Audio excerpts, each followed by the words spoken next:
are you and where are you from? Hi, so my name's Vivian Reyes and I am from Marin County, just north of San Francisco, California.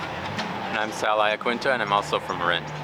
All right, and what do you both do? I'm an emergency physician here in San Francisco.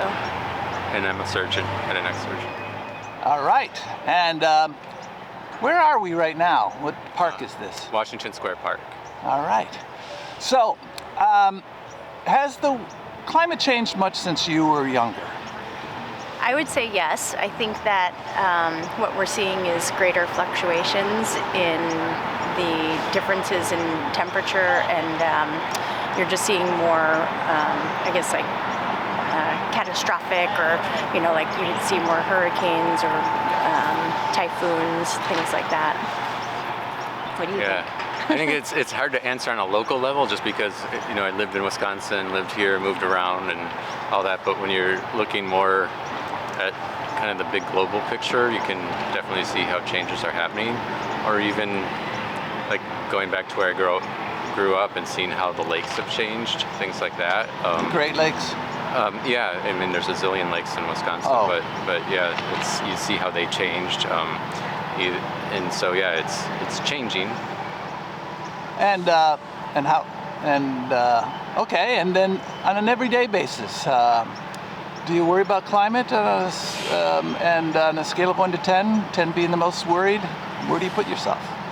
So I put myself at an 8. I do worry about it every day, especially in the summer.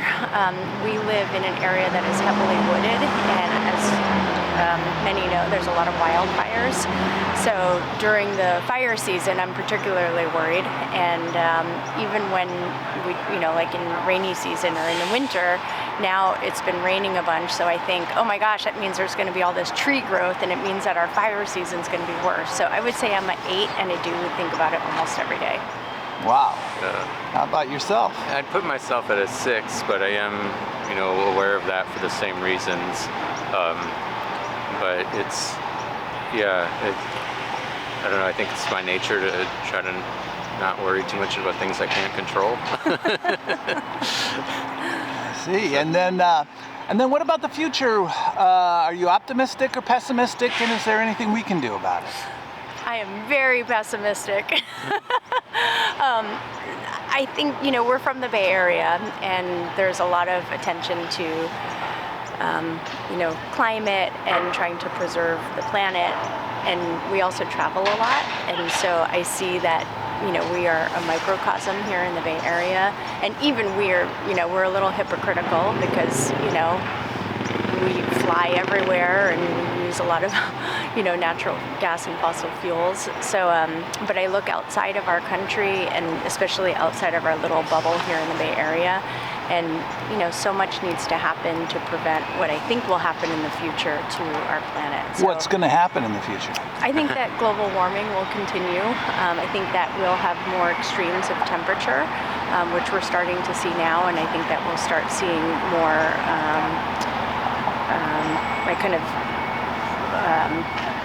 I guess extremes. I'm come from a disaster background, so I think more natural disasters, but related to climate. So I think that's what will happen. I think we will continue to have droughts, especially in the West Coast, California specifically.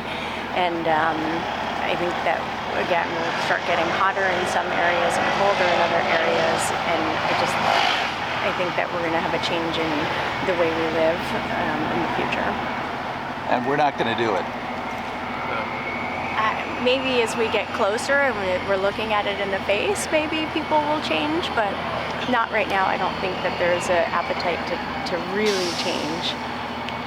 How about you?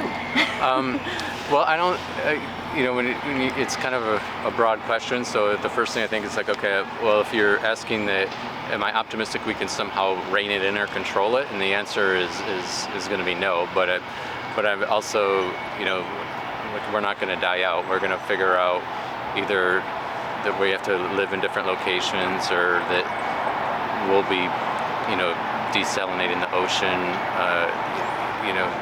Humans aren't going to die out because of this. It's just going to shift, maybe where we live and how we do things. And so as long as really smart people have the opportunities to create things. They'll figure out a way to, remove pollution from the air or cleaner ways to do things. So it slowly will evolve. And this might be the sort of thing where 100 years from now, they look back at us and be like, can you believe they lived like that and did this and that? And, hopefully I'm right, and that they'll just be like the way we look back at things 100 or 200 years ago and think, oh my God, it was so rudimentary and they didn't even realize what was wrong. And, I think part of it's just a generational change, is if you grew up in the 80s or 90s or afterwards, you've learned about this thing, whereas if you grew up in the 50s or 60s, the mentality was that we're here to dominate Earth. That was the teaching. Like it was revolutionary in the late 60s or 70s to start thinking about environmentalism. So just as time moves forward, that generation will be gone and it will be replaced by a generation who thinks about it a lot. So I'm optimistic that we'll change, but we won't actually stop climate change. All right. Well, on the You can write a book for that. You got enough there to go a long way. Right here on the 15th of April in San Francisco, California. Thank you very much. Thank you.